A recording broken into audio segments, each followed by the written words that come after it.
From Hollywood, it's time now for...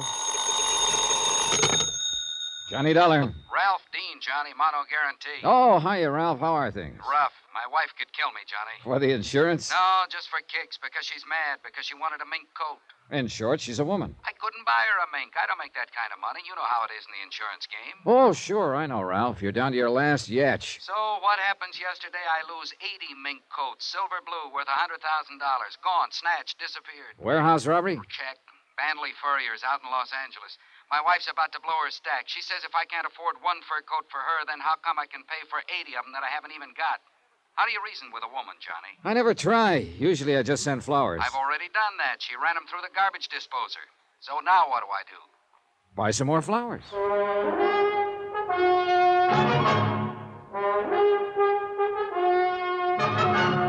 Tonight and every weekday night, Bob Bailey in the transcribed adventures of the man with the action-packed expense account, America's fabulous freelance insurance investigator. Yours truly, Johnny Dollar.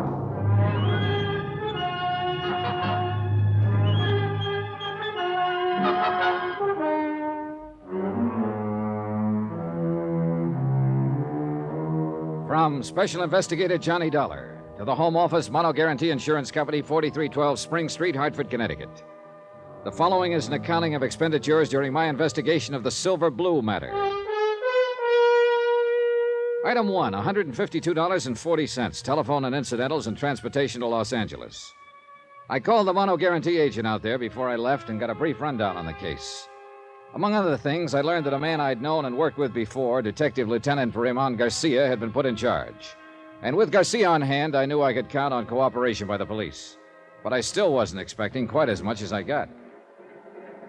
Flight 12 for Las Vegas, Salt Lake, Minneapolis, and Chicago, now loading at... I knocked over the fur joint myself, Johnny. Garcia. Only way we get to see you. How have you been? Overworked, underpaid, frustrated, disillusioned, unappreciated. In other words, fine. Got your luggage yet? It's coming right there. Good.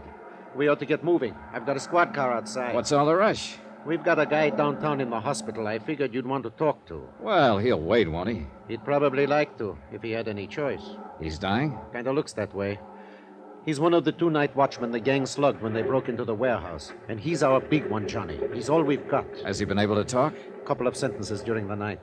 He's got to talk. What do you mean? He's the only one who got a look at them. When he did talk, what did he say?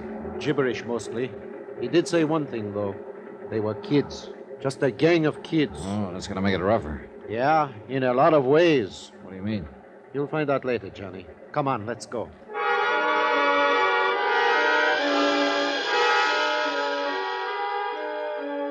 We took the freeway into town with the accelerator floorboarded and the siren screaming. Racing against time and against dying. Weaving in and out through the four-wheel madness that Los Angeles calls traffic. And then the other side of the coin. The solemn quiet of hospital corridors. The calm voices of the nurses.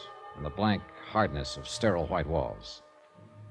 We sat there beside a bed and waited for a man to talk or to die. But the slow minutes passed, and he still did neither. So we waited.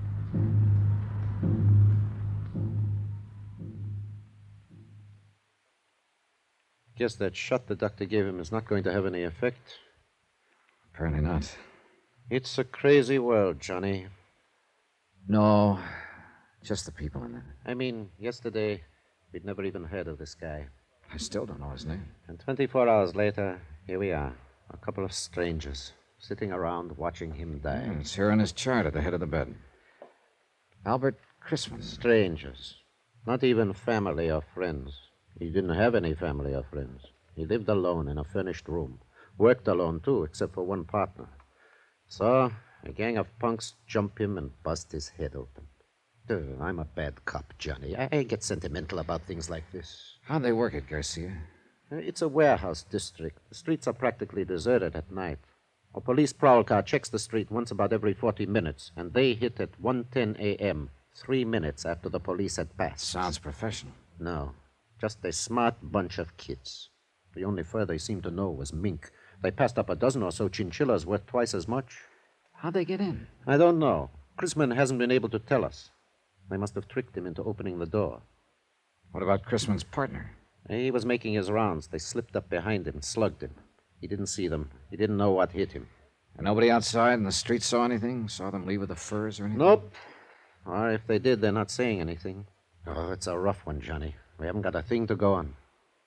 Except Chrisman here. The shape he's in, that's only a straw.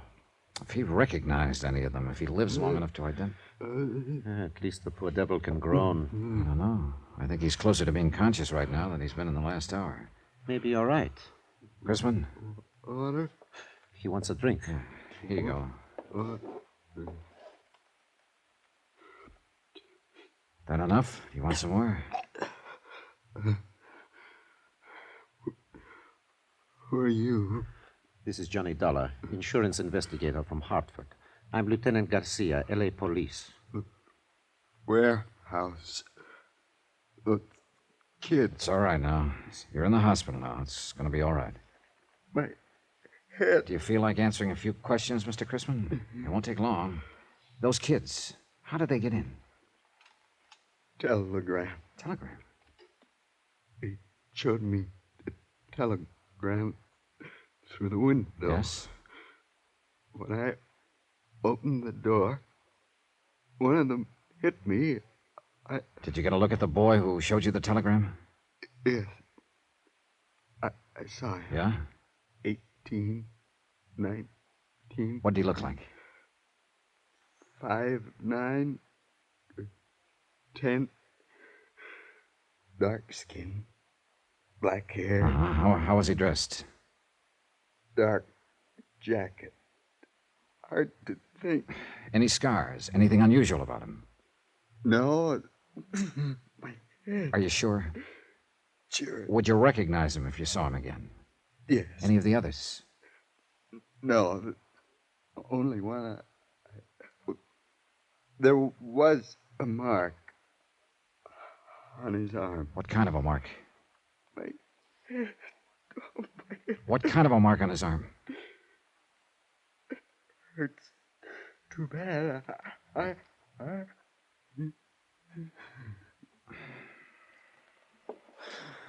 Well, that's that. Yeah, he's passed out again. Well, we got a description. Only one thing wrong with it. What? Right in that area, there are about 50,000 kids who fit it.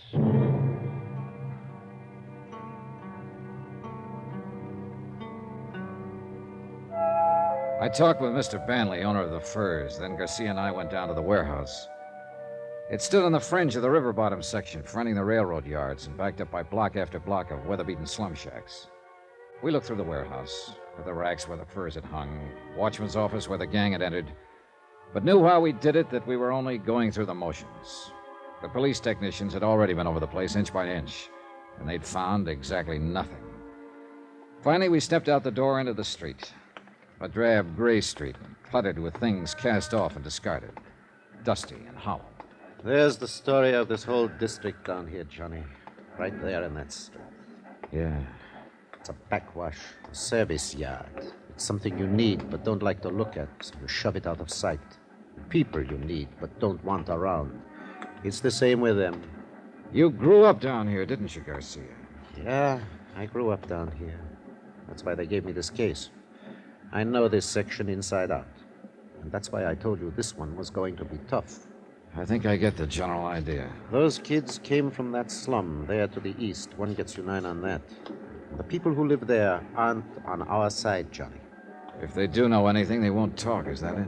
They wouldn't tell a cop the time of day. I don't mean they're criminals. Most of them aren't.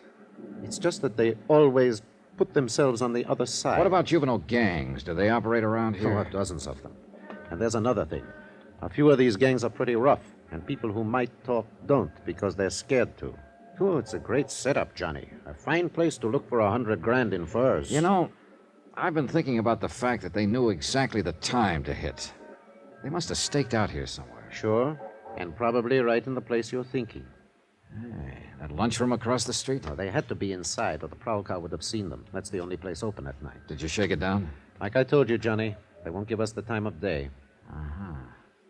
What about me having a go at it? Yeah, maybe they wouldn't smell cop on you quite so strong. The owner's name is Red Wellers. He was on that night. See what you can get out of him if you want. I think I will. By the way, Johnny, I know you insurance guys make deals sometimes, no questions asked, just to get the loot back. Sometimes, yeah. Well, before you make any deal on this one, you better remember one thing. Chrisman may die.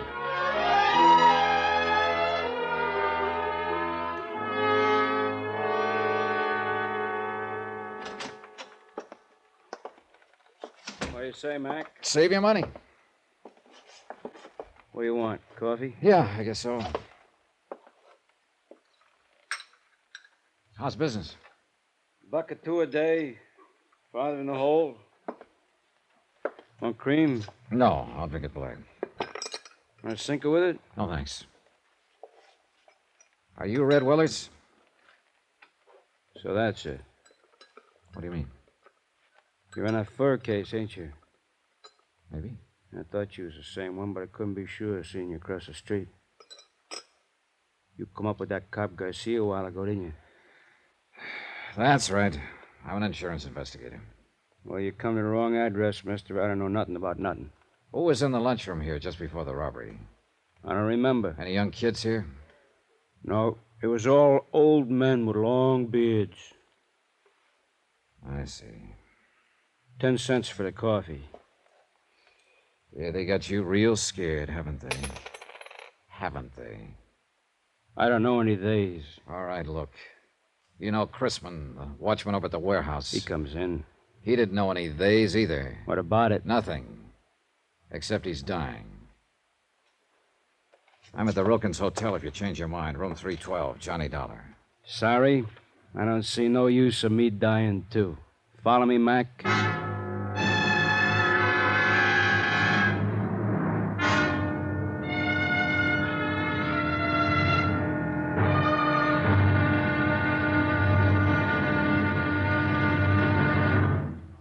Now, here's our star to tell you about tomorrow's intriguing episode of this week's story. Tomorrow, fear stalks the streets, closing the mouths of a sullen and suspicious people, terrifying a lonely girl, and bringing death in a dusty alley.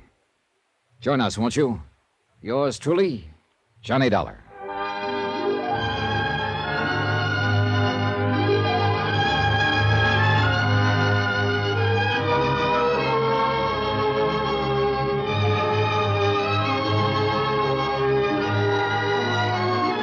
Yours truly, Johnny Dollar, starring Bob Bailey, is transcribed in Hollywood. Written by Les Crutchfield, it is produced and directed by Jack Johnstone. Be sure to join us tomorrow night, same time and station, for the next exciting episode of Yours truly, Johnny Dollar. Roy Rowan speaking.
From Hollywood, it's time now for...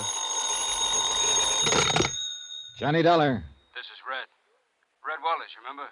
Sure. You run that lunchroom across the street from the warehouse that was robbed last night. Yeah, that's right. Now, look, Dollar, supposing I tell you what I know about it, what's going to happen to me? Nothing. As long as you weren't mixed up in it yourself. No. I mean the papers and the cops. If it gets out I talked to you, I won't last 24 hours. I think I can take care of that. What do you know about it, Red? That depends on what it's worth to you. I see. I'll have to sell out, get away from this section, so I'll need some dough. You follow me? All right. I'll see you taken care of. Now, just what is it No, it ain't safe. I'm talking from a booth. You stay right there at your hotel. I'll see you in a half hour. Right.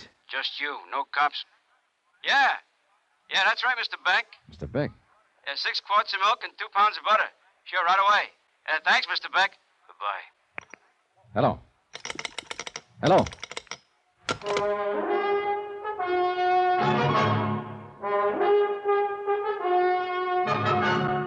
Tonight and every weekday night, Bob Bailey in the transcribed adventures of the man with the action-packed expense account, America's fabulous freelance insurance investigator. Yours truly, Johnny Dollar.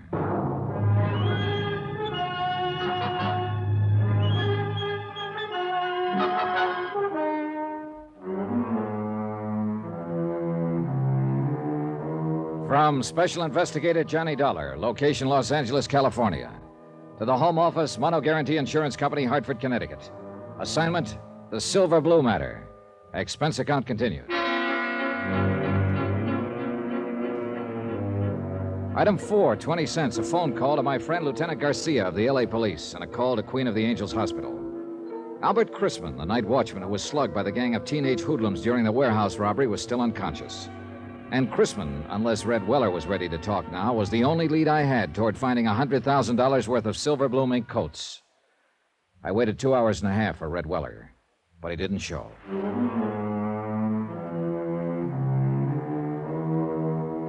Item 5, $2.85, taxi to the warehouse district at the south end of the railroad yards. It was night by now, and the area was almost deserted. A lost, lonely district, shabby and worn even in the softening darkness, and haunted now by fear. The only lights in the block were those shining from the windows of the warehouse office and from Weller's lunchroom across the street. Good evening. Hello. What would you like, sir? Cup of coffee, I guess. Oh, you're lucky. I just made some fresh. Good. Would you like some cream? No, thanks. No, that'll be fine. Is it foggy out? Yeah, a little. Not bad, though. Hey, this coffee's all right. You're a good cook. Thanks. The boss always has me make it when I'm here. He says I do it better than he does. I'll bet you do. Is the boss around, by the way? No, he called me and said he had to go out. That's why I'm working. I'm on in the daytime mostly. Do you have any idea where he might be? No, he had to go somewhere, I guess. What'd you want to see him about? He wanted to see me. Do you know where he lives? Well, he's got an apartment over on Marina. It's about 8 blocks from here. Think he'd be there? No, he wasn't going home. He was going out somewhere. He acted kind of strange. I don't know what he was going to do. May I ask just what business you're in? Insurance. Oh. I'm a special investigator. What do you mean? I'm working for the company that insured those furs. Oh. The furs that were stolen the night before last from the warehouse across the street. Something wrong? Oh, no. No, of course not. I don't know what you mean. Oh? Can I help you gather up that silverware? Oh, no, that's all right. I don't know what happened. Just careless, I guess. Yeah. Do you live around here somewhere? Well, yes, on Dalton, 3 blocks up. What's your name? Carla Monte. Why are you asking? How long have you worked here, Carla? About a year. Do many teenagers hang out here? What do you mean? Kids, 17, 18, 19. Do many of them come in here for coffee, hamburgers? Well, sometimes, yeah. I've never noticed much. Know any of them? No. I don't know any of their names. Are you sure? I don't ask them their names. Did I ask you your name? It's Dollar, Johnny Dollar. Well, I still didn't ask you. If you want to tell me your... What are you scared of, Carla? Nothing. I'm not scared. You're not? Of course not. Why would I be scared? For the same reason your boss is, Red Weller. He was scared when he talked to me this afternoon and when he phoned me later. I don't know what you're talking about. Oh, yes, you do. That's why he didn't come to my hotel. He was afraid to. And why did you drop that silverware when I told you who I am? Because you're scared half to death. No. What's the matter with you people down here? What are you doing, crawling into a hole because a half-grown gang of hoodlums starts throwing their weight around? You don't understand. Then suppose you tell me about it. Do you think that's any kind of an answer in the long run? To pull the covers up over your eyes and let them do as they please and just keep hoping they'll leave you alone? All you're doing is making things worse. Oh, you don't know how it is. You don't have to live here. No, I don't have to live here, but I know how it is. Because I've seen it in other places where the mobs managed to take over. And if you let it happen here, then you'll really have something to be scared of. Maybe they've already taken over. Oh, a bunch of kids with a gripe on running in packs so they feel safe? Is that the kind of mob you mean, Carla? No. They're not a mob yet, but they will be if they're not stopped. It seems to me you'd have some sense of responsibility to them, if nobody else. Maybe if other people had a sense of responsibility, kids wouldn't have to grow up in a place like this. Have you ever thought of that, Mr. Dollar? Yeah, I've thought of it. But it doesn't hold water. You'd think so if you lived here. All right, so it's a slum district. And sure, these kids start out with a strike on them. But that's a pretty weak excuse for joining up at criminal bands and terrorizing a whole neighborhood, for slugging people and looting warehouses. Yes, I know. Most of them find other answers. It's only a small minority that turns to crime. But if you let them get away with it, others will join them and they'll grow until finally it's too late. Well, Carla? Still nothing to tell me? I can't. I just can't. I see. Well, there's a quarter for the coffee. Keep the change. Good night, Carla. Wait. Yeah? Mr. Dollar. Suppose I knew someone who might be able to help you. I mean, who might know something about the robbery. Innocently, of course. If you talk to this person and they agreed to help you, could you keep them out of it? Depends on the circumstances. I'd do all I could, that much I promise. I don't know. I'm not sure. You're not sure of what? Of you. Oh, I know better when I stop and think, but I've lived in this neighborhood too long. Lived with these people and... I'm bound by the law like any other citizen, and I won't break it to help somebody cover up a criminal act. But I figure it's up to me sometimes to decide whether a thing is a criminal act. And if a person seems to deserve it, well, I can be pretty lenient. You promise? What you just said? Yes, I promise. I've got to trust you. I've got to trust someone. Do you know such a person, Carla? Yes. Do you know where to find them? I think so. Well, I'm sure they'll be at one of 2 or 3 places. Not very far from here. And who is this person? Someone who grew up around here. A boy, 19. What boy? My brother.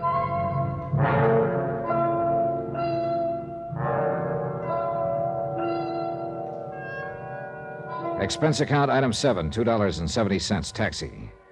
We went first to Carla's apartment where she lived with her brother, but there was no one there. Then we checked out a drive-in a few blocks away, a teenage hangout. No luck. Finally, we tried a pool hall down south of the yards, just off Alameda Street. It was our last hope. I know he comes here. It's not a good place for him, but a lot of the other kids do, too. And he wants to belong. Yeah, sure. Everybody does, in one way or another. Oh, gosh, it'd have been different if our folks had lived, but our boy just won't take orders from his sister. Yeah, I know. Go ahead. Thanks. Let's see. Well, if he's not here, then I just don't know where he... Oh, wait. There he is. Down near the corner. The one with the dark curly hair. All right, come on. Take it easy. Just tell him I'm a friend of yours and you want to talk to him. We'll get him off to one side. Oh, whatever you say. Eddie. Yeah? Well, what are you doing here, Carla? Eddie, this is Mr. Dollar, a friend of mine. I wonder if we could talk to you for a moment. What about? Well, you know better than to come in a joint like this. But I want to talk to you, Eddie. You can talk to me at home. Now, go on, get her out of here, will you, mister? It might be a good idea if you listen to her first. I thought it was her that wanted to talk to me. Go on, get her out of here. All right, if you'll go with us. What for? I like it here. It's a nice place. Yeah? At least it's better than San Quentin. What are you talking about? A warehouse robbery, $100,000 worth of furs. I understand you may know something about it. Innocently, of course. I thought you said this guy was a friend of yours. Well, that's right, Eddie. He's just... Who is he? He's an insurance investigator. Oh, so that's the pitch. She's promised to help, Eddie. If you'll tell him whatever you know, he'll protect Knock you. it off, Carla. Now, look, mister. I don't know nothing about nothing. I never even heard of no fur robbery. So take her with you and get out of here. This may be your last chance to get off before the boat sinks, Eddie. You're not leaving, huh? All right, then I'll leave. Eddie! Let him go. We can't force him to talk. Oh, no, Mr. Dollar. I don't understand him. I do.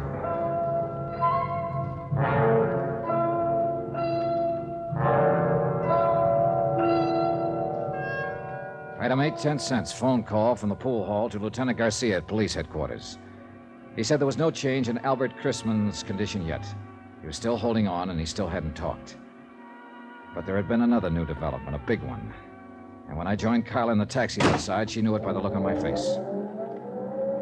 What's wrong, Mr. Dollar? Now, look. How sure are you that your brother wasn't mixed up in that robbery? Well, I want the truth. I'm afraid he was mixed up in it. Then brace yourself, Carla. Your boss, Red Weller, who was going to tell me what he knew about it, was found murdered in an alley an hour ago.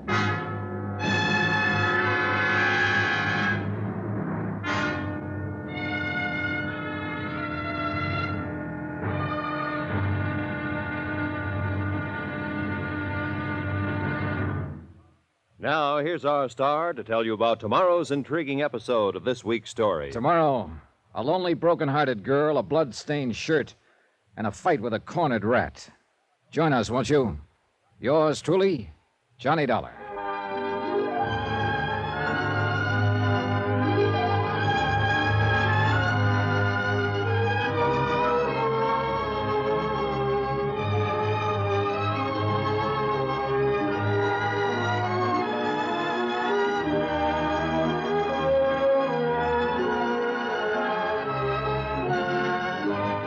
Yours truly, Johnny Dollar, starring Bob Bailey, is transcribed in Hollywood. Written by Les Crutchfield, it is produced and directed by Jack Johnstone. Be sure to join us tomorrow night, same time and station, for the next exciting episode of Yours truly, Johnny Dollar. Roy Rowan speaking.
From Hollywood, it's time now for Johnny Dollar. Wake you up, Johnny? Oh, Garcia. No, just finished breakfast. Oh, you special investigators do live. Suppose that insurance company of yours could put me on expense account? Maybe. If you found that $100,000 worth of stolen furs. Just a matter of time, Johnny. Now you're talking like a police lieutenant. How soon can you come down here to headquarters? What's up? Has the watchman talked? Chrisman? No, he's still in a coma. But I want to know some more about that kid you mentioned on the phone last night. Eddie Monty. Yeah. Well, I don't know. That was told to me in confidence. Look, Johnny, I'm going to talk to you like a policeman for a minute. A man named Weller was knifed to death last night. You told me yourself his death is probably tied in with that warehouse robbery. Another man is dying at Queen of the Angels. So, confidence or no confidence, I want to know about that kid. All right, Garcia. I'll be there in 20 minutes.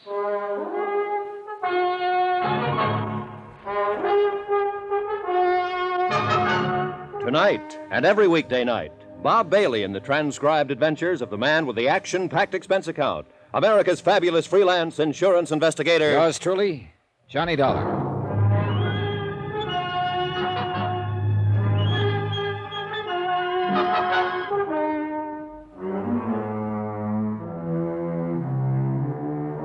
From Special Investigator Johnny Dollar, location Los Angeles, California. To the Home Office Mono Guarantee Insurance Company, Hartford, Connecticut. Assignment, the Silver Blue Matter. Expense account continued. Item 10, $1.45. Taxi from my hotel to the police headquarters office of Lieutenant Garcia. The early morning fog was starting to lift, and the city sprawled beneath a slate-gray sky. The filtered sun should have softened things, but didn't. Gray sun, gray world, drab and dreary, and a case to match. Teenagers, not a gang of hardened criminals. A bunch of wild kids who'd broken into a warehouse and stolen 80 fur coats, silver blue mink. A night watchman had been slugged and lay dying in the hospital. And a lunchroom owner named Red Weller had been stabbed to death the night before. So it couldn't be called kid stuff. That term doesn't apply to murder. Run those 4 cards through, Joe. See what you can make on them. Thanks. Now, come on into the office, Johnny. This madhouse out here get you frazzled before you know it. Oh, you police detectives have it pretty soft, Garcia. That's news to me. Teletypes, photo files, record cards, crime labs. How'd you like to try working alone? On your expense account, I could suffer the hardship. Now, let's go in here. Have a seat, Johnny. Thanks. Yeah. Did I put the fear of the Lord in you on the phone? You were real impressive. Well, the chief was breathing down my neck. Then I'll stop trembling. Kidding aside, Johnny, I've got to know just how that Monte boy figures in this. Did I say he even figured in it at all? No. You just wanted some information on him. But he figures all right.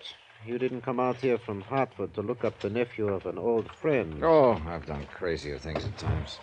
He's got a record. You know that? No. Petty stuff. No convictions. Gang brawls, auto pilfering, vandalism, intoxication. Interrogative attitude, sullen, hostile, antisocial. Yeah, that's quite a nephew you've got, Johnny. Black sheep of the family. What's the story? How did you get onto this kid? Look, amigo, I made a promise on this. I hate to break it. It's murder, Johnny. This kid's sister worked for Red Weller in that lunchroom across the street from the warehouse. Her name is Carla Monty. She's 5 years older than he is. They live together. Their parents are dead. So? So I put some pressure on her, and she told me she thought her brother Eddie might know something about the robbery. She took me to a pool room to meet him. How was he supposed to have known about it? Hearsay? No. She admitted later that she suspected him of being mixed up in it himself. Things he'd said, the way he acted. She asked me to help her try to keep him out of trouble. I think he's already in trouble, Johnny. Yeah, so do I. And I think she does, too. What did he have to say when you talked to him in the pool hall? Several things, but they added up to 2 words. Get out. When I wouldn't, he did. Why do you think Red Weller was killed, Johnny? Well, I think those kids used his lunchroom as a lookout post to spot the prowl car that was patrolling that area. As soon as it passed, they pulled the job. It figures all right. I think Red realized it when he thought back and knew who the kids were. I think that's what he was going to tell me. So they found out what he was up to and knocked him off to shut his mouth. Yeah, it adds up, Garcia. Oh. Now, tell me about her. Carla? What's to tell? She's just a girl, like millions of others. Decent, hardworking, and real sweet. But there's something about her, something special. I don't know what, I don't know the words to use, but... Well, it's there. You feel it. And she's kept it somehow, in spite of everything. I guess I know what you mean. Do you? I told you once, Johnny, I grew up in that district. I know how rough it is. Well, maybe it's even worse for a girl. It is. I know. I had a sister. Oh, I didn't know that. She was a lot like this girl Carla once. Then the district got to her, and she got to be more like Carla's brother. What happened to her? 1 to 5. Possession of narcotics. A couple of other pretty rough charges. She died in Tehachapi prison 7 years ago. I'm sorry, Garcia. Yeah. I don't want to see this girl Carla hurt any more than you do, Johnny. Maybe the hurt will break her, make her lose that something special. But I've still got to pick up her brother and bring him in for questioning. Expense account item 11, $1.90. Taxi to the Weller lunchroom to see Carla Monte. Lieutenant Garcia had a police detail checking known fences and borderline dealers specializing in furs. But so far, none of those contacted had been approached by any member of the warehouse gang. Albert Chrisman, the night watchman who had been slugged during the robbery, was still in a coma, unable to talk. So Carla remained my best, in fact, my only lead to the case. The lunchroom was closed. I paid off the taxi, walked 3 blocks to Carla's apartment house, climbed the stairs, and knocked on her door.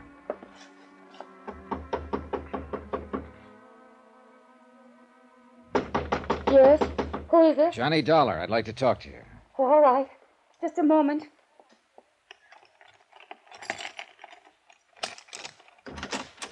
Come in, Johnny. What were you expecting, a major invasion? I don't know. I don't know what I'm expecting. Easy, Carla, easy. It's not the end of the world. Eddie didn't come home last night. Oh? I tried, Johnny. I tried to be a mother and father both to him. What did I do wrong? Well, that's the kind of question that doesn't always have an answer. Have you got a drink in the house? Have I what? Got anything to drink? Oh, well, there's some brandy, I think. All right, get it. Well, I don't know if it's a good brand or It not. doesn't matter. Bring 2 glasses. Pour out a couple of stiff ones. No, I don't Go ahead and pour them, 2 of them. All right. Is this a snapshot of Eddie when he was younger? Yeah. He was in junior high school then. It was taken at summer camp when he won a medal for swimming. And that was the only year I could afford to send him. Here you are, John. Thanks. All right, here's a go. Oh, I don't think Now drink it, all of it. All right. Good. You needed that. Where do you think he is, Johnny? What's happened to him? Carla, you're going to have to face it sooner or later, and I kind of think now is the time. What do you mean? You've been worried sick for fear your brother would get into some kind of trouble. And you had reason to worry. It's finally happened. No. He's in trouble, all right. Plenty of trouble. You're not the only one looking for him. Who else is? Who do you mean, Johnny? The police. There's an APB out.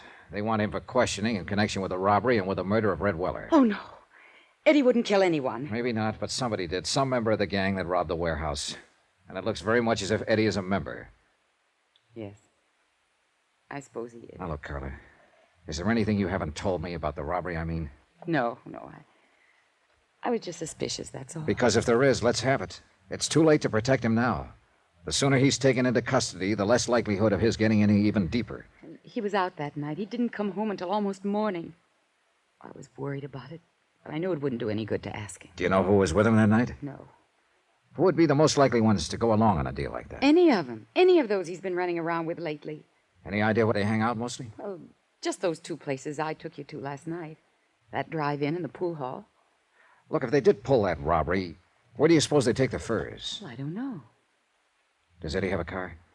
No, but some of the other boys do. Uh-huh. Carla, would you mind if I look through Eddie's room? No, I don't mind. It doesn't matter. I guess nothing much matters now. It's gone so far that... Wait. It's Eddie. He has his own key. All right, take it easy now. Be careful, Johnny. Sis, you're gonna have... What the devil are you doing here? Looking for you, Eddie. Yeah? What for? I think you know. Eddie, you've got to give yourself up. Shut up! Because I got you to thank for this jam. This insurance dick comes around, romances you up a little, and you sell me right down the river. That's not true. How'd you know you were in a jam, Eddie? I got friends in this neighborhood. They keep me posted. Did the same friends tell you Red Weller was about to make a deal to talk? You're whistling in the dark, Dollar. Maybe. I imagine Garcia will find out, though, when he gets you down to headquarters. Get your hand off that phone. Oh, so you've got a gun. Eddie, don't. Please. Keep out of this. Move back against that wall, Dollar. Put your hands flat against that wall. You keep them there. Give me some clothes, Carla. Come on, make it fast. What are you going to do, Eddie? I said give me some clothes. All right, Eddie. You're wrong, though. You're making a big mistake, Eddie. It's no use running. You'll only... Eddie. What's the matter? Down there in the street. A police car just pulled up. You're lying. Stay where you are, Dollar. I'd kill you, Carla. You're that one that brought him here. Trying to let him trap me. I think I'll pull a bullet in you before I leave. You fire one shot and you won't have a chance. They'll be in here before you can get out of the hallway. You better make up your mind, Eddie. Well, you've still got time. Stay where you are, Dollar. Don't try to come after me. Eddie, please. Give yourself up, Eddie. Stop him, Johnny. I'm afraid it's a little late. Why did you let him go? There was no choice, Carla. He'd have killed you if I'd moved. Well, you'd better give me that list of his friends. The police will want it. Heaven help him. Yeah. That's about all that can help him now.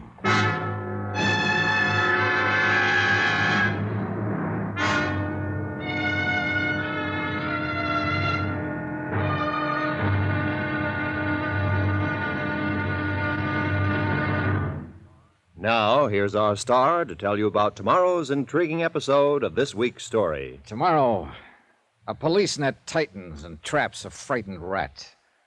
A boy sobs in a jail cell. And an innocent man dies quietly in his sleep. Join us, won't you?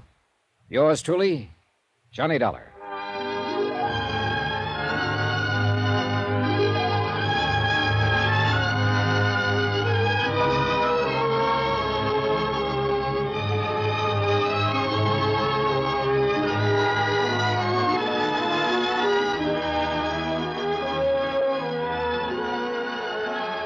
Yours truly, Johnny Dollar, starring Bob Bailey, is transcribed in Hollywood.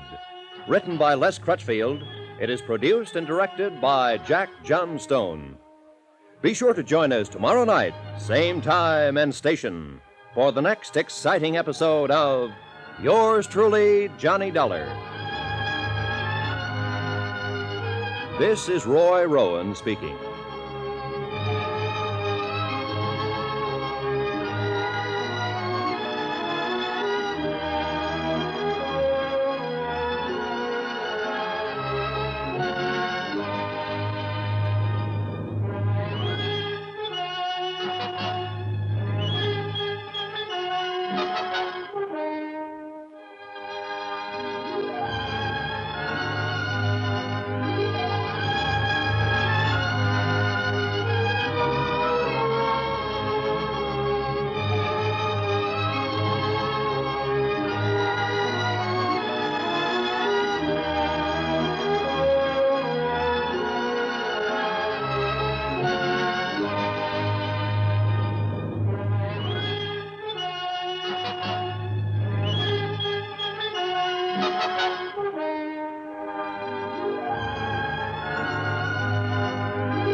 From Hollywood, it's time now for... Johnny Dollar. Lieutenant Garcia, Johnny. Are the boys in the police car still there? There are 3 police cars here now. They've searched the apartment house from top to bottom. Any luck? No, Eddie got away. I didn't dare make a move to stop him. He was going to shoot his sister. Well, we'll get him, Johnny. Don't worry about it. I don't intend to. My job now is to locate $100,000 worth of stolen furs, not to go after Eddie Monty. It's the same job, isn't it? Probably. Did you see that list of his friends Carla gave me? I just put out an APB to bring them in. Good. They weren't all in on that warehouse robbery, but some of them were. If they were, we'll tag them. We've got an interrogation room down here to sort the sheep from the goats. Yeah, I know. But first you got to catch your goats.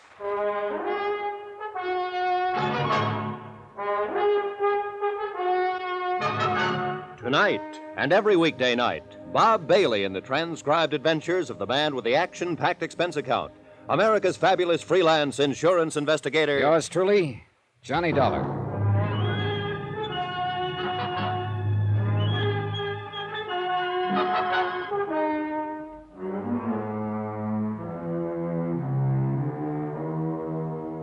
From Special Investigator Johnny Dollar, location Los Angeles, California. To the Home Office, Mono Guarantee Insurance Company, Hartford, Connecticut. Assignment, the Silver Blue matter. Expense account continued.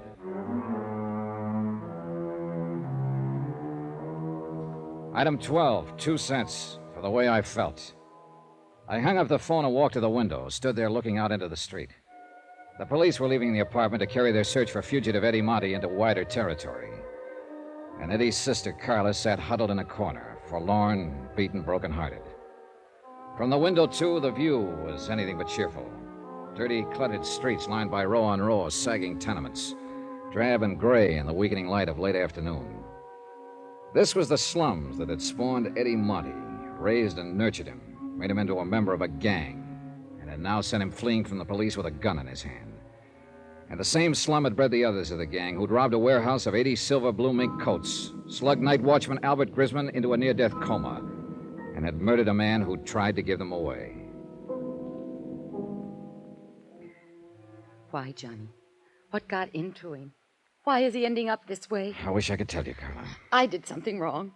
That's it, of course, but what? Forget it. You did all you could. It wasn't enough. Well, sometimes nothing is enough. And nobody knows exactly why. I loved him. I never thought of him as just a nuisance of a kid brother, the way a lot of girls do. Now, look. You did more than anybody could expect. You were a pretty young kid when your folks died. Too young to have to take on the responsibility of raising a teenage brother. But I tried. I tried hard. And I thought I was doing all right until lately. But now So it didn't work. And what's happened is breaking your heart. Well, that can't be changed. But just remember this one thing. You did the best you could. And that's all anybody can do. So don't blame yourself. Tell me something, Johnny. Yeah? You're wearing a gun. I don't think Eddie knew it when he ran from here. Maybe you couldn't have used it to disarm him. Not when he was on the verge of killing you. But you could have drawn it and killed him. He was careless. He gave you several chances. Why didn't you? I don't know. Thank you, Johnny. I'd like to look through Eddie's room, if you don't mind. All right. I'll go with you. This way. It's down the hall. Thanks. Well, somehow I still can't believe it. Not the killing, at least. Eddie is just not that kind. Well, a kid gets under pressure sometimes and gets pushed overboard. Maybe we'll know more when they pick him up. What if he tries to resist arrest? You know the answer to that. Oh, I hope he doesn't. Well, here it is. This has been Eddie's room since he was 13. It ought to tell something. The main thing at the moment is to find something that tells where he might go to hide out. And I've also got $100,000 worth of furs to locate. But you go ahead and look around. Whatever you want. Okay, thanks. I'll be in the living room. You call me if you want me.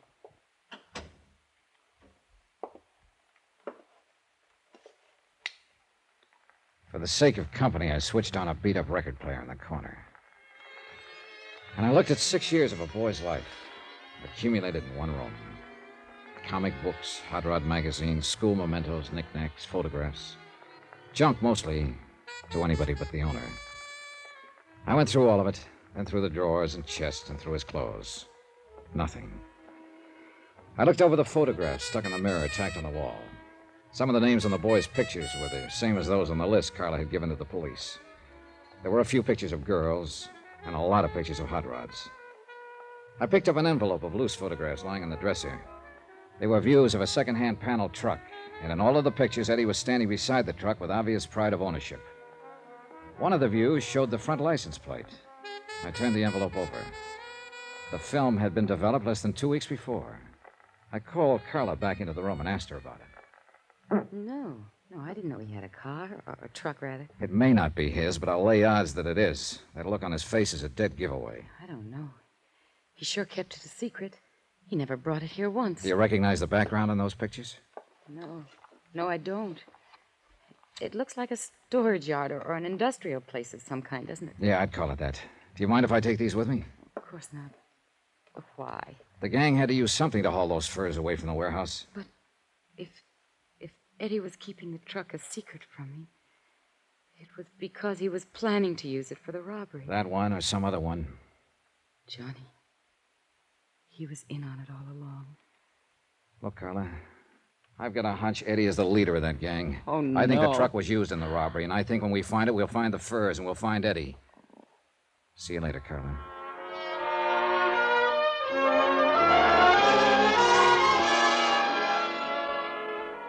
Expense account item 13, $1.85. Taxi fare from Carla's apartment to the police headquarters office of Lieutenant Garcia. Come in. Oh, Johnny, I've been trying to locate you. Oh, what's up? We picked up 2 of those kids on Carla Monte's list. Friends of Eddie's. Wow, that's a start. Not with one of them. He's in the clear. Perfect alibi. We have something on the other one, though. Want to help me talk to him? Yeah, sure. Oh, say, here are some photographs I picked up in Eddie's room a while ago. We should take a look at them, Garcia. All right, let's see them. The pictures were taken about 2 or 3 weeks ago. Now, if this truck is his sister doesn't know about it. Yeah, he sure got that owner look on his face. Yeah, he sure has. That second one there shows the license number, see? Yeah, I see it. You think they might have used this in the robbery, Johnny? It's a possibility. And we're not exactly swamped with angles. I was wondering, too, if you happen to recognize that background behind the truck. No, but it looks like it might be down in that area somewhere, the warehouse district. Look, why don't you get some copies made, circulate them, and see if any of your boys can tag the place? Oh, you insurance dicks do get ideas sometimes. Oh, you'd be amazed. All right, I'll do it. And now let's go down and talk to that kid.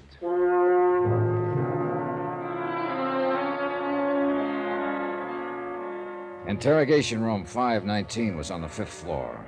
Bare walls painted gray, a businesslike room without a doorman or compromise. Furnished only with the necessary table, chairs, and lights. We stopped in the anteroom and looked in through the one-way glass window.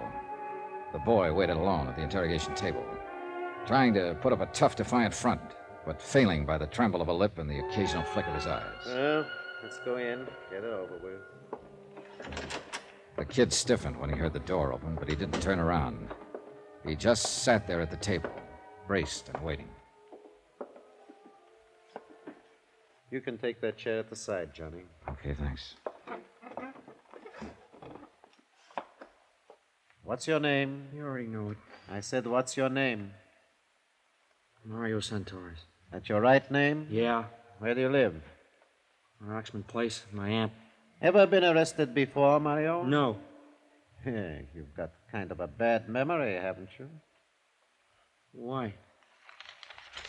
September of last year. Arrest made by Officer C.J. Barton.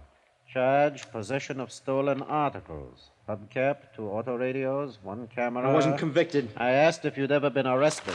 Not convicted. It was a frame-up. I didn't have any evidence. No, apparently not. Witnesses for the prosecution refused to testify. Case dismissed. Here, what are you going to claim this time, Mario? Another frame-up? I don't know why you brought me in here. I don't know anything about anything. That bad memory again, I just don't know what you're talking about. It's lucky for us that Eddie Monty had such a good memory, isn't it? Yes. What about Eddie? Huh? What do you mean? Is he a friend of yours? I know him. He's got a fine memory, that boy. Too bad you can't remember things the way he does. What are you talking about? Oh, that's true, all right. Eddie remembers everything that happened. What he did, what Mario did. I don't know what you mean. Well, that's because of your bad memory, Mario. Why, Eddie remembers the name of every boy who was in on that job and just what each one of them did. What job? That warehouse robbery. Have you forgotten about that? I don't know anything about any robbery. Well, there's been a lot of talk. At least you've heard about it, haven't you? I don't know anything about it. Maybe you've just forgotten. I don't know what you're talking about. When did you see Eddie last? I don't remember. Have you seen him since the robbery? No. How can you be sure? You said you hadn't heard of any robbery. I haven't. Still, you haven't seen Eddie since the robbery. Well, Come on, Mario. Tell us about it. I guess maybe I did hear about it. So? Well, why shouldn't I hear? It was in the papers. Everybody's been talking about it, so what if I did hear it? I don't prove anything. But you said you hadn't heard. So I forgot. Guy can forget something, can't he? Yeah. If he's got a bad memory, he can. And Mario's got a real bad memory, Johnny. Not Eddie, though. He remembers how you guys loaded those furs into his truck. How you waited across the street in Red Weller's until the prowl car passed. How you slugged the night watchman, Albert Chrisman. That's a lie. How do you know it is, Mario? You don't even remember it. Eddie does, though. He even remembers the next night. When you stabbed Red Weller to death to keep him from coming to me. No. No, I didn't do that. Of course you did. You don't think Eddie would lie, do you? It's not true. Makes sense to us. Is Eddie here? You pick him up? How would we know what he remembers unless we picked him up? Now, how do you think we got your name? Out of the telephone book? It's not true what Eddie says. Well, if you've got anything to say, we'll listen to it. But I don't think it's necessary, do you, Johnny? No, I think Eddie remembers everything. Let's get out of here. Yeah. He's lying! You listen to me. I'll tell you the truth. I'll get a stenographer.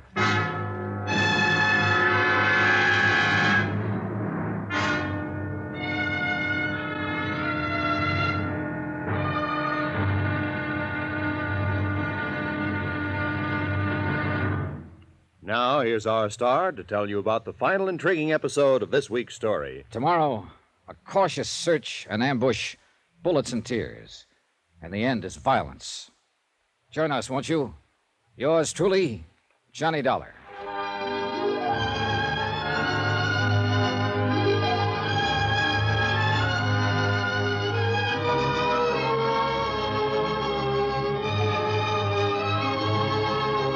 Yours truly, Johnny Dollar, starring Bob Bailey, is transcribed in Hollywood. Written by Les Crutchfield, it is produced and directed by Jack Johnstone. Be sure to join us tomorrow night, same time and station, for the next exciting episode of Yours truly, Johnny Dollar. Roy Rowan speaking.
From Hollywood, it's time now for...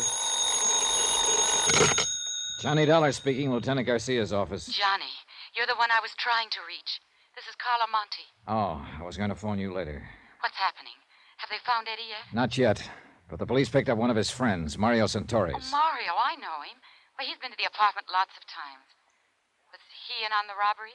Yes, he just made a statement admitting it. And what did he say about my brother? He says Eddie is the one who planned the whole thing.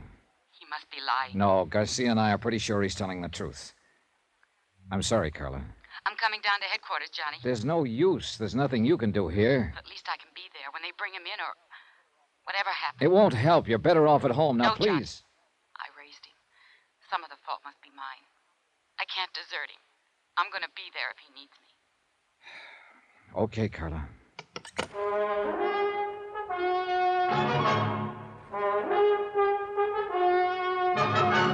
Tonight, And every weekday night, Bob Bailey in the transcribed adventures of the man with the action-packed expense account, America's fabulous freelance insurance investigator. Yours truly, Johnny Dollar.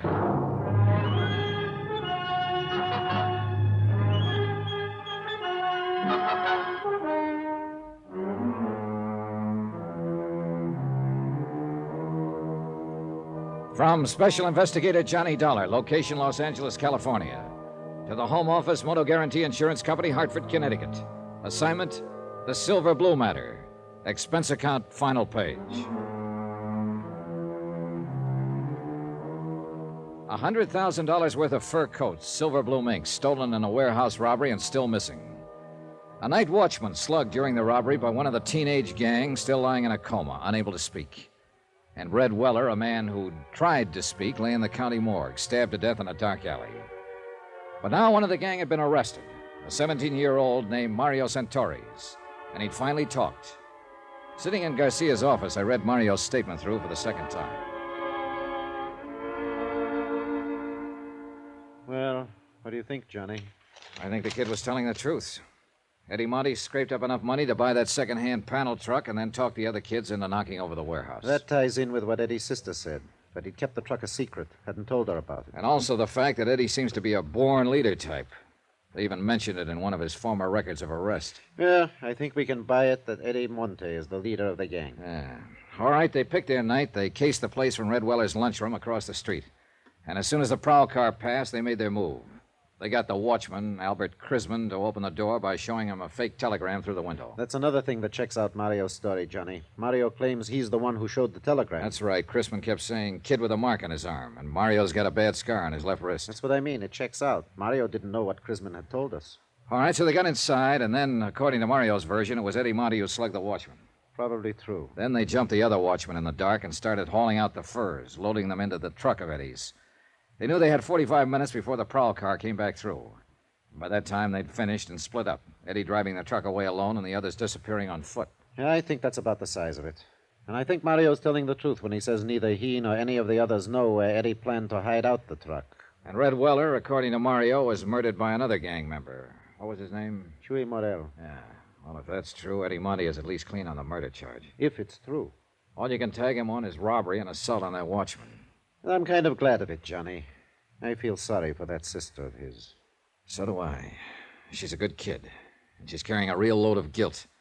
Thinks that she's responsible in some way. Oh, she was only 19 herself when their folks died. How could she be expected to hold him in line? And especially in that district. Yeah. She's on her way down here, by the way. Carla Monte? Yeah. I tried to talk her out of it. Oh, maybe she's as well off hanging around here, though, as she is waiting alone in that apartment. It's a rough deal for her, no matter where she waits. Well, at least we can tell her brother's not in quite as deep as we... Excuse me. Yeah, sure. Garcia speaking. Good. Well, who's the other one? Yeah. Bring them on in and book them. I'll talk to them later. And now we... What? When? All right. Keep in touch with me.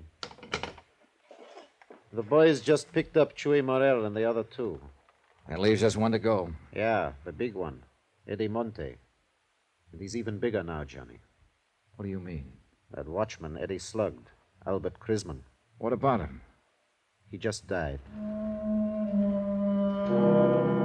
So it was a different thing we had to tell Carla when she arrived at headquarters. Not that her brother would probably get off on a lesser charge, but instead that an APB was out, that every officer in town had been warned, be on the lookout for Eddie Monty, age 19, armed and dangerous, wanted for murder.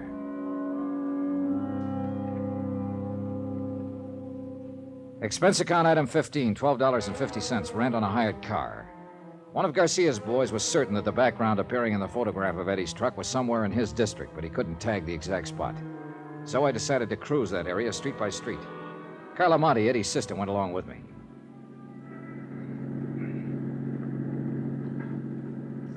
There's an alley off to the right, Johnny. It might be worth a look. Yeah, it runs back toward a lumberyard there. That could be a lumberyard in the background of that photograph. Well, we'll give it a try. This isn't it, Johnny. Sally makes a right-angled turn there before it even gets to the lumberyard. Well, we may as well check it on through. It seems to run clear on down to the railroad yards. Please let us find him. If it's the police, he'll fight. And he'll kill someone else. Be killed himself, maybe. It's out of your hands now, Carla. It's got to work itself out in its own way. And there's nothing much anybody can do to stop it or change it. I know, Johnny. I keep trying to fool myself. All the time I know. Well, all you can do is hope. Look! That fence ahead of us there. Next to the railroad yards. Yeah, that could be the fence in these pictures. Looks the same. And that storage shed there at the right, that's in one of the shots. Yeah. And that pile of oil drums. This is it, Carla. This is where those films were taken. The truck was parked right at the corner of that shed. Well, it looks as though that off chance paid off. I'm scared, Johnny. Now that it's so close, I'm scared. Don't be. By off chance, I meant just finding the place. He may not have come back here since the day those pictures were taken. You don't believe that, and you know it. Look, Carla. That house back at the corner has a phone. There's a wire running in from the pole.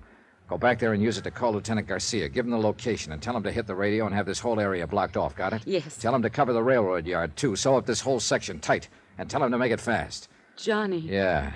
Eddie may be watching us from around here somewhere right this minute. I waited until she'd gone. Then I got out of the car and walked toward the shed and the sagging wooden fence that bordered the railroad yards. It was nearly dark now. The high floodlights had been turned on above the crisscross network of gleaming steel tracks. Shadows play tricks at such a time of evening, and I got sudden movements now and then from the corner of my eyes, but, well, yet nothing really moved. And the only sound was the sound of my own footsteps. I stopped several times and stood watching and listening, but nothing moved. There was only silence. I reached the door of the long wooden shed and found it padlocked. But looking in through a broken window, I could see the lock didn't matter. The shed was empty and long abandoned. Between it and the fence was a drive leading toward the rear. And behind the shed, in a loading area, I found Eddie's truck. And in the back of it was $100,000 worth of furs. All right, Dollar. Get your hands up. Eddie, you're in a rut. That's the first thing you said to me the last time we met. I ought to killed you there in that apartment. Isn't one killing enough? I don't suppose you know it, but Albert Chrisman died this afternoon. I know. I got a radio in the truck there. That's where you've been hiding out all the time? Look, if I wanted to answer questions, I'd go turn myself in. You may be better off in the long run if you do. Now get... You here alone? No, your sister's with me. Oh, for the love... What does she want to do? Watch me get it? Why don't you give me that gun, Eddie? It's only a matter of time. You know that. You don't have a chance. Oh, I figure I got a pretty good chance right here in my hand. Chance at what? To break Carla's heart? Smash her into the dirt, kill her, maybe? Shut up. What more do you want to do to her before you're through? I'm not planning to be through. Oh, that's great. But the police are doing some planning of their own. They gotta find me first. I found you, didn't I? And I ought to kill you right where you're standing. Is that all you gotta think about, Eddie? To kill somebody and go on killing until one of them kills you? Shut up! Let me think. Think about Carla if you want to think about something. Think about the things she's done for you, the years she's worked for you, worried about you. That dame was born to worry. Nobody's born to worry. They inherit worries, like you were inherited by her. I didn't ask her to do it. Life didn't give her any choice. But it's too late now to talk about that. It's all over, Eddie. This is the wind-up. Come on now, give yourself up. You haven't got a chance. Oh, and I would have if I gave myself up? Don't you hand me that stuff. The police have got this whole section surrounded. Carla went to call them 20 minutes ago. If I thought you were trying to hand me... Keep your mouth shut. Eddie, you don't have a chance. Johnny, Lieutenant Garcia's here. Be careful, Eddie's here. You dirty... I hit the dirt and rolled into the truck and came up on the other side with my gun in my hand. I could hear Eddie running away, but I couldn't tell where he was. Johnny, are you all right? Yeah, I'm all right. Eddie went over the fence into the yards. Where are you? Here, the corner of the shed. Come on, let's go after him. He can't get through. I've got men working this way from the other side. Where's Carla? Back there somewhere. Come on, we can get through the fence here. Carla, stay where you are. Don't follow us. There he goes, Johnny, behind that line of freight cars. All right, come on. He can't get too far that way. There's a train coming. There he goes! He's going to try to beat it. The crazy Eddie! Santa Madre!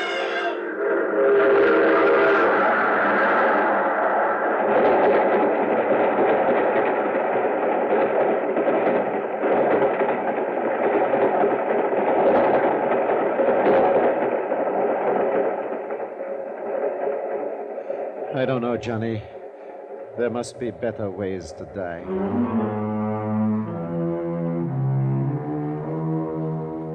Expense account item 16, $300.60. Hotel and miscellaneous in Los Angeles and transportation back to Hartford. Expense account total, $541.25. End of account, end of report. Remarks? Well, I guess Carla made the remarks for me. I don't know, Johnny. Those 80 fur coats, they'll go back into stock now. And they'll be sold to women who'll wear them to parties and dances and nightclubs. And they'll be happy in them. And they'll never know about Eddie or about me or what happened here tonight. Yours truly, Johnny Dollar.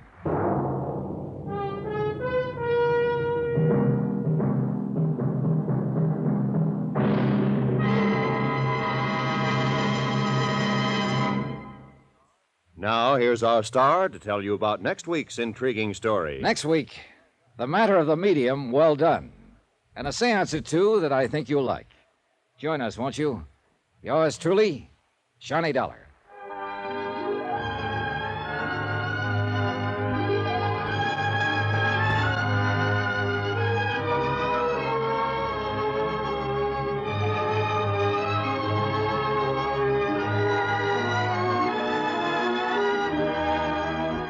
Yours truly, Johnny Dollar, starring Bob Bailey, is transcribed in Hollywood. Written by Les Crutchfield, it is produced and directed by Jack Johnstone. Heard in this week's cast were Lucille Meredith, Edgar Barrier, Victor Perrin, Jack Crucian, Tommy Cook, and Richard Crenna. Musical supervision by Amerigo Marino. Be sure to join us on Monday night, same time and station, for another exciting story of Yours truly, Johnny Dollar. Roy Rowan speaking.